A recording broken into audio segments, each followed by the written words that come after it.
ನಮಸ್ಕಾರ ಸ್ನೇಹಿತರೆ, ನಮ್ಮ ನಂಬಿಕೆಗೆ ಸ್ವಾಗತ ಸುಸ್ವಾಗತ.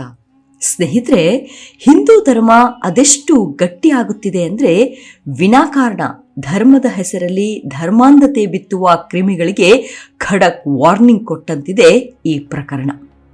ಅದೇನೆಂದ್ರೆ, ಮೊನ್ನೆ ಅಂದ್ರೆ 8ನೇ ತಾರೀಕಿನಂದು ಅಯೋಧ್ಯೆಯ ರಾಮ ಮಂದಿರದಲ್ಲಿ ಬಾಂಬ್ ಸ್ಫೋಟಕ್ಕೆ ಸಂಚು ರೂಪಿಸಿದ ಶಂಕಿತ ಭಯೋತ್ಪಾದಕ ಅಬ್ದುಲ್ ರೆಹಮಾನ್ ಎಂಬಾತನನ್ನ ಫರೀದಾಬಾದ್ ಜಿಲ್ಲೆಯ ನಿಮ್ಕಾ ಜಿಲ್ಲಾ ಜೈಲಿನಲ್ಲಿ ಶನಿವಾರ ರಾತ್ರಿ ಅವನದ್ದೇ ಸೆಲ್ನಲ್ಲಿ ಭೀಕರವಾಗಿ ಹತ್ಯೆ ಮಾಡಲಾಗಿದೆ.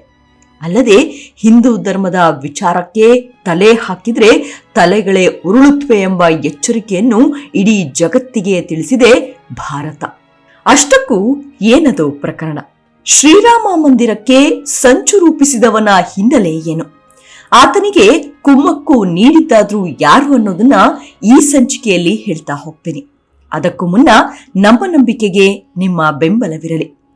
ಎಲ್ಲಾ ವಿಧದ ತ್ವಚೆಯ ಸಮಸ್ಯೆಗಳಿಗೆ ಧೀಮಹಿ ಪ್ರಾಡಕ್ಟ್ ರಾಮಬಾಣದಂತೆ ಕೆಲಸ ಮಾಡುತ್ತೆ. ಕೇವಲ 3 ದಿನದಲ್ಲೇ ವ್ಯತ್ಯಾಸ ನೋಡ್ತೀರಾ. ಯಾವುದೇ ಅಡ್ಡ ಪರಿಣಾಮಗಳಿಲ್ಲ. ಕೆಮಿಕಲ್ ರಹಿತವಾದ 16 ನೈಸರ್ಗಿಕ ಪದಾರ್ಥಗಳ ಮಿಶ್ರಣದಿಂದ ತಯಾರಾದ 100% ಆರ್ಗ್ಯಾನಿಕ್ ಧೀಮಹಿ ಪ್ರಾಡಕ್ಟ್. ಹೆಚ್ಚಿನ ಮಾಹಿತಿಗಾಗಿ ಕೆಳಕಂಡ ದೂರವಾಣಿಗೆ ಸಂಪರ್ಕಿಸಿ. ಸ್ನೇಹಿತರೆ, ಮೊನ್ನೆ ಅಂದ್ರೆ ಶನಿವಾರ 7ನೇ ತಾರೀಕಿನಂದು ಫರೀದಾಬಾದ್ ಜಿಲ್ಲೆಯ ನಿಮ್ಕಾ ಜಿಲ್ಲಾ ಜೈಲಿನಲ್ಲಿ ಖೈದಿಗಳ ನಡುವೆ ಮಾರಾಮಾರಿ ನಡೆದಿದೆ ಎಂಬ ಆರೋಪದಲ್ಲಿ ಒಬ್ಬಾತನನ್ನ ಆಸ್ಪತ್ರೆಗೆ ದಾಖಲಿಸಲಾಯಿತು. ಆದ್ರೆ ಅಷ್ಟರಲ್ಲಾಗಲೇ ಈತ ಮೃತಪಟ್ಟಿರೋದಾಗಿ ವೈದ್ಯರು ದೃಢಪಡಿಸಿದ್ರು.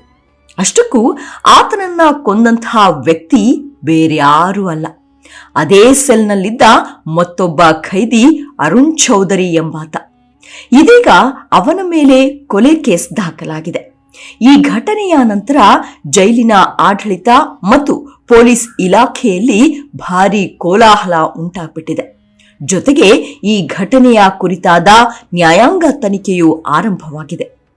ಅಷ್ಟಕ್ಕೂ ಈ ಘಟನೆ ಏನು ಅಂದ್ರೆ, ಶನಿವಾರ ಬೆಳಗಿನ ಜಾವ 2 ಗಂಟೆ ಸುಮಾರಿಗೆ ಅದೇ ಸೆಲ್ನಲ್ಲಿದ್ದ ಸಹ ಖೈದಿ ಅರುಣ್ ಚೌಧರಿ ಎಂಬಾತ ಅಬ್ದುಲ್ ರೆಹಮಾನ್ ತಲೆಗೆ ಕಲ್ಲಿನಿಂದ ಜಜ್ಜಿ ಹಲ್ಲೆ ನಡೆಸಿದ್ದ.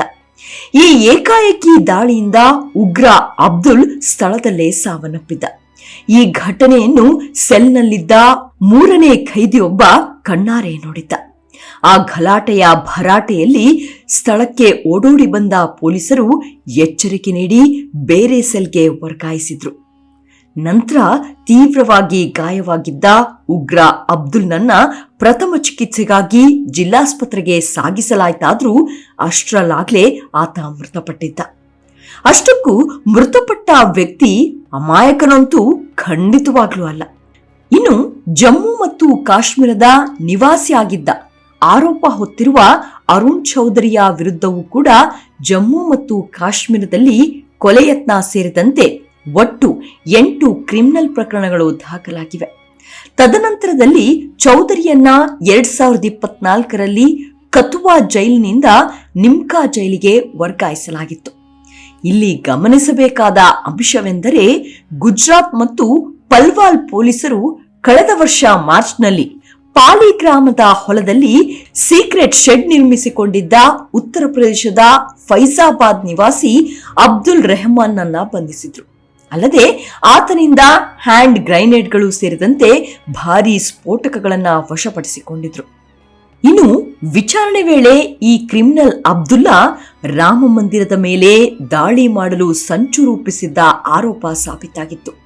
ಅಂದಿನಿಂದ ಭಯೋತ್ಪಾದಕ ಚಟುವಟಿಕೆಯ ಆಧಾರದಲ್ಲಿ ಆತನನ್ನ ನಿಮ್ಕಾ ಜೈಲಿನಲ್ಲಿ ಬಂಧಿಯಾಗಿರಿಸಿದ್ರು. ಅಲ್ಲದೆ ಆತ ಯಾಕಾಗಿ ಸ್ಫೋಟಕ್ಕೆ ಸಂಚು ರೂಪಿಸಿದ್ದ, ಆತನಿಗೆ ಫೀಡ್ ಮಾಡ್ತಿದ್ದವರು ಯಾರು ಅನ್ನೋ ತನಿಖೆಯನ್ನ ಆರಂಭಿಸಿದ್ರು. ಆದ್ರೆ ಅಷ್ಟರಲ್ಲಾಗ್ಲೇ ಜೈಲಿನಲ್ಲೇ ಹತ್ಯೆಯಾಗಿದ್ದಾನೆ. ಇನ್ನು ಹತ್ಯೆ ನಡೆದ ಸೆಲ್ಗೆ ಸಂಬಂಧಪಟ್ಟ ಪೊಲೀಸ್ ಅಧಿಕಾರಿಗಳ ತಂಡ ಹಾಗೂ ಎಫ್ಎಸ್ಎಲ್ ತಂಡ ಕೂಡ ತೆರಳಿ ಸೂಕ್ತ ಸಾಕ್ಷ್ಯಾಧಾರಗಳನ್ನ ದಾಖಲಿಸಿಕೊಂಡಿದ್ದಾರೆ. ಹಾಗೆ ಉಗ್ರಗಾಮಿಗಳ ನಂಟು ಹೊಂದಿದ್ದ 20 ವರ್ಷದ ಶಂಕಿತ ಭಯೋತ್ಪಾದಕ ಅಬ್ದುಲ್ ರೆಹಮಾನ್ ನನ್ನು ಮಾರ್ಚ್ 2, 2025ರಂದು ಗುಜರಾತ್ ಭಯೋತ್ಪಾದನಾ ನಿಗ್ರಹ ದಳ ಅಂದ್ರೆ ATS ಮತ್ತು ಗುಪ್ತಚರ ದಳದ ಸಹಾಯದಿಂದ ಬಂಧಿಸಲಾಗಿತ್ತು. ಅಬ್ದುಲ್ ಬಂಧನದ ಸಮಯದಲ್ಲಿ 2 ಜೀವಂತ ಹ್ಯಾಂಡ್ ಗ್ರೆನೇಡ್ಗಳು ಸಿಕ್ಕಿದ್ವು. ಅವುಗಳು ಬಾಂಬ್ ನಿಷ್ಕ್ರಿಯ ದಳ ನಿಷ್ಕ್ರಿಯಗೊಳಿಸಿತ್ತು. ಜೈಲಿನಲ್ಲಿ ಅಬ್ದುಲ್ ರೆಹಮಾನ್ನನ್ನ ಕೊಲೆ ಮಾಡಿದ ಅರುಣ್ ಚೌಧರಿ ಜಮ್ಮು ಜಿಲ್ಲೆಯ RS-ಪುರ್ ಸೆಕ್ಟಾರ್ನಲ್ಲಿರುವ ಖೌರ್ ಡಿಯೋನಿನ್ ಗ್ರಾಮದ ನಿವಾಸಿ. ಈತ ಅಬ್ಬು ಜಾಟ್ ಅಂತಲೇ ಕುಖ್ಯಾತಿ ಪಡೆದುಕೊಂಡಿದ್ದಾರೆ. ಡಿಸೆಂಬರ್ 2023ರಲ್ಲಿ ಸಾಂಬಾ ನಿವಾಸಿ ಅಕ್ಷಯ್ ಶರ್ಮಾ ಹತ್ಯೆಯ ನಂತರ ಅವನ ಹೆಸರು ಪ್ರಸಿದ್ಧಿಗೆ ಬಂದಿತ್ತು. ಪಂಜಾಬ್ನಲ್ಲಿ ನಡೆದ ಎನ್ಕೌಂಟರ್ ನಂತರ ಅವನನ್ನು 2023ರಲ್ಲಿ ಬಂಧಿಸಲಾಗಿತ್ತು. ಬಂಧನದ ನಂತರ ಚೌಧರಿಯನ್ನ ಕಥುವಾ ಜೈಲಿನಲ್ಲಿ ಇರಿಸಲಾಗಿತ್ತು. ಈತ ಅದೆಷ್ಟು ಚಾಲಾಕಿ ಅಂದ್ರೆ 2024ರಲ್ಲಿ ಇನ್ಸ್ಟಾಗ್ರಾಂನಲ್ಲಿ ಲೈವ್ ಆಗಿ ಕಥುವಾ ಜೈಲಿನ ಸಿಬ್ಬಂದಿಗಳು ಲಂಚ ಪಡೆಯುತ್ತಿದ್ದಾರೆ ಎಂದು ಆರೋಪಿಸಿದ್ದ. ಅಲ್ಲದೆ ಫೋನ್ ಬಳಸೋದಕ್ಕೆ ಮತ್ತಿತರೆ ಐಷಾರಾಮಿ ಸೌಲಭ್ಯ ನೀಡಬೇಕೆಂದ್ರೆ 2 ಲಕ್ಷ ಲಂಚ ನೀಡಬೇಕೆಂದು ಬೇಡಿಕೆ ಇಟ್ಟಿದೆ ಎಂದು ಆರೋಪಿಸಿರುವ ವಿಡಿಯೋ ವೈರಲ್ ಆಗಿತ್ತು. ಹಾಗಾಗಿ ಈತನ ಮೇಲೆ ಕೆಂಡ ಕಾರ್ತಿದ್ದ ಇಲಾಖೆ 2024ರ ಅಕ್ಟೋಬರ್ನಲ್ಲಿ ಜಮ್ಮುವಿನ ಕಥುವಾ ಜೈಲಿನಿಂದ ನಿಮ್ಕಾಗೆ ವರ್ಗಾಯಿಸಿತ್ತು. ನಂತರ ಅದೇ ಸೆಲ್ನಲ್ಲಿ ಮತ್ತೊಬ್ಬ ಖೈದಿಯಾದ ಶಿಯೋ ಬ್ರಿಯಾಜ್ನನ್ನು ವಿಶೇಷ ಭದ್ರತಾ ಸೆಲ್ನಲ್ಲಿ ಇರಿಸಲಾಗಿತ್ತು. ಇನ್ನು ಅಬ್ದುಲ್ನನ್ನ ಹೇಗೆ ಹತ್ಯೆ ಮಾಡಲಾಗಿದೆ ಅಂದ್ರೆ ಸುಮಾರು 10 ಕಲ್ಲುಗಳನ್ನ ಅವನ ತಲೆಗೆ ಮುಖಕ್ಕೆ ಬಲವಾಗಿ ಹೊಡೆಯಲಾಗಿದ್ದು, ಅದರ ಪರಿಣಾಮ ಹತ್ಯೆಯಾದ ಅಬ್ದುಲ್ನ ಮೆದುಳಿನ ಪೊರೆಯೇ ಹರಿದು ಹೋಗಿದೆ. ಇದೀಗ ಈ ಹತ್ಯೆ ಇಡೀ ದೇಶದಾದ್ಯಂತ ಭಾರಿ ಸಂಚಲನ ಸೃಷ್ಟಿಸಿದ್ದು, 3 ಖೈದಿಗಳನ್ನ ಒಂದೇ ಸೆಲ್ನಲ್ಲಿ ಇರಿಸಿದ್ದರ ಬಗ್ಗೆಯೂ ಪ್ರಶ್ನೆಗಳು ಎತ್ತಿವೆ. ಅಲ್ಲದೆ ಇಂತಹ ಕ್ರಿಮಿನಲ್ ಹಿನ್ನೆಲೆ ಹೊಂದಿರುವ 3 ಖೈದಿಗಳನ್ನ ಒಂದೇ ಸೆಲ್ನಲ್ಲಿ ಇರಿಸುವ ನಿರ್ಧಾರದ ಬಗ್ಗೆಯೂ ಸಾಕಷ್ಟು ಅನುಮಾನಾಸ್ಪದ ಪ್ರಶ್ನೆಗಳು ಎತ್ತಿವೆ. ಜೈಲು ನಿಯಮಗಳ ಪ್ರಕಾರ ಖೈದಿಗಳ ವರ್ಗೀಕರಣವು ಅವರ ಅಪರಾಧಗಳ ಇತಿಹಾಸವನ್ನ ಆಧರಿಸಿದೆ. ನಡವಳಿಕೆ ಮತ್ತು ಭದ್ರತಾ ಅಪಾಯದ ಆಧಾರದ ಮೇಲೆ ಈ ನಿರ್ಧಾರ ತೆಗೆದುಕೊಳ್ಳಲಾಗುತ್ತದೆ. ಇದು ಅಪಾಯದ ಮೌಲ್ಯಮಾಪನ ಪ್ರಕ್ರಿಯೆಯನ್ನ ಅನುಸರಿಸಲಾಗಿದೆಯೇ ಎಂಬ ಪ್ರಶ್ನೆಗಳನ್ನ ಹುಟ್ಟುಹಾಕುತ್ತೆ. ಜೊತೆಗೆ ಕಲ್ಲು ಎಲ್ಲಿಂದ ಬಂತು? ನಿಮ್ಕಾ ಜಿಲ್ಲಾ ಕಾರಾಗೃಹದ ಹೈ ಸೆಕ್ಯೂರಿಟಿ ಸೆಲ್ನಲ್ಲಿ ಸಹ ಕೈದಿಯಿಂದ ಶಂಕಿತ ಭಯೋತ್ಪಾದಕನ ಕೊಲೆ ನಡೆದಿರುವುದು ಜೈಲು ಆಡಳಿತದ ಕಾರ್ಯವೈಖರಿಯ ಬಗ್ಗೆ ಗಂಭೀರ ಪ್ರಶ್ನೆಗಳು ಹುಟ್ಟುಹಾಕಿದೆ. ಈ ಘಟನೆ ಬೆಳಗಿನ ಜಾವ 2 ಗಂಟೆಗೆ ನಡೆದಿದ್ದು, ಕಲ್ಲು ಹೈ ಸೆಕ್ಯೂರಿಟಿ ವಾರ್ಡ್ಗೆ ಹೇಗೆ ಬಂತು ಎಂಬುದು ದೊಡ್ಡ ಪ್ರಶ್ನೆ. ಜೈಲು ಆವರಣದ ಸುತ್ತಲೂ ಹಲವಾರು ಕಲ್ಲುಗಳು ಬಿದ್ದಿವೆ ಎಂದು ಎಸಿಪಿ ಅಶೋಕ್ ಕುಮಾರ್ ಹೇಳಿಕೆ ಕೂಡ ಸಾಕಷ್ಟು ಪ್ರಶ್ನೆಗಳನ್ನ ಹುಟ್ಟುಹಾಕಿದೆ. ಎಲ್ಲಾ ವಿಧದ ತ್ವಚೆಯ ಸಮಸ್ಯೆಗಳಿಗೆ ಧೀಮಹಿ ಪ್ರಾಡಕ್ಟ್ ರಾಮಬಾಣದಂತೆ ಕೆಲಸ ಮಾಡುತ್ತೆ. ಕೇವಲ 3 ದಿನದಲ್ಲೇ ವ್ಯತ್ಯಾಸ ನೋಡ್ತೀರಾ. ಯಾವುದೇ ಅಡ್ಡ ಪರಿಣಾಮಗಳಿಲ್ಲ. ಕೆಮಿಕಲ್ ರಹಿತವಾದ 16 ನೈಸರ್ಗಿಕ ಪದಾರ್ಥಗಳ ಮಿಶ್ರಣದಿಂದ ತಯಾರಾದ 100% ಆರ್ಗ್ಯಾನಿಕ್ ಧೀಮಹಿ ಪ್ರಾಡಕ್ಟ್. ಹೆಚ್ಚಿನ ಮಾಹಿತಿಗಾಗಿ ಕೆಳಕಂಡ ದೂರವಾಣಿಗೆ ಸಂಪರ್ಕಿಸಿ. ಇನ್ನು ಹ್ಯಾಂಡ್ ಗ್ರೈನೇಡ್ನೊಂದಿಗೆ ಸಿಕ್ಕಿಬಿದ್ದ ಶಂಕಿತ ಭಯೋತ್ಪಾದಕ ಅಬ್ದುಲ್ ರೆಹಮಾನ್ ರಿಕ್ಷಾ ಚಾಲಕನಾಗಿದ್ದ. ಅಲ್ಲದೆ ಇಸ್ಲಾಮಿಕ್ ಸ್ಟೇಟ್ ತಾಲಿಬಾನ್ ಜೊತೆ ನಂಟು ಕೂಡ ಹೊಂದಿದ್ದ. ಜೊತೆಗೆ ಯೂಟ್ಯೂಬ್ ಮತ್ತು ಫೇಸ್ಬುಕ್ನಲ್ಲಿ ಮುಸ್ಲಿಮರ ವಿರುದ್ಧದ ದೌರ್ಜನ್ಯದ ವಿಡಿಯೋಗಳನ್ನ ಅತಿ ಹೆಚ್ಚಾಗಿ ವೀಕ್ಷಿಸ್ತಾ ಇದ್ದ. ಇದೇ ಜೋಶ್ನಲ್ಲಿ ಪಾಕಿಸ್ತಾನಿ ಸಂಖ್ಯೆಗೆ ನೋಂದಾಯಿಸಲಾದ ಟೆಲಿಗ್ರಾಮ್ ಐಡಿಯಿಂದ ಈ ಬಗ್ಗೆ ಮಾರ್ಗದರ್ಶನವನ್ನು ಪಡೆದುಕೊಂಡಿದ್ದ. ಕ್ರಮೇಣವಾಗಿ ರಿಕ್ಷಾ ಚಾಲಕನಿಂದ ಭಯೋತ್ಪಾದಕನಾಗಿ ಬದಲಾಗಿದ್ದ. ಬಂದೂಕು ತಯಾರಿಕೆಯಲ್ಲಿ ಆಸಕ್ತಿ ಬೆಳೆಸಿಕೊಂಡಿದ್ದ. ಆಗಾಗ್ಗೆ ಮರ ಮತ್ತು ಕಬ್ಬಿಣದಿಂದ ನಕಲಿ ಬಂದೂಕುಗಳನ್ನ ತಯಾರಿಸ್ತಾ ಇದ್ದ. ಅಲ್ಲದೆ ಅವುಗಳ ವಿಡಿಯೋಗಳು ಮತ್ತು ಫೋಟೋಗಳನ್ನ ತನ್ನ ಇನ್ಸ್ಟಾಗ್ರಾಮ್ ಖಾತೆಯಲ್ಲಿ ಪೋಸ್ಟ್ ಮಾಡ್ತಿದ್ದ.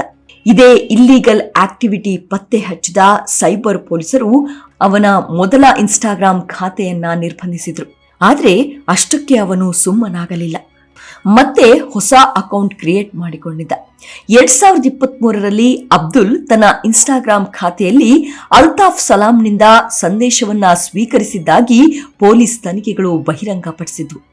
ಈ ಸಮಯದಲ್ಲಿ ಅಬ್ದುಲ್ ರೆಹಮಾನ್ಗೆ ಜಿಹಾದ್ ಬಗ್ಗೆ ಕಿವಿ ತುಂಬಿದ್ರು.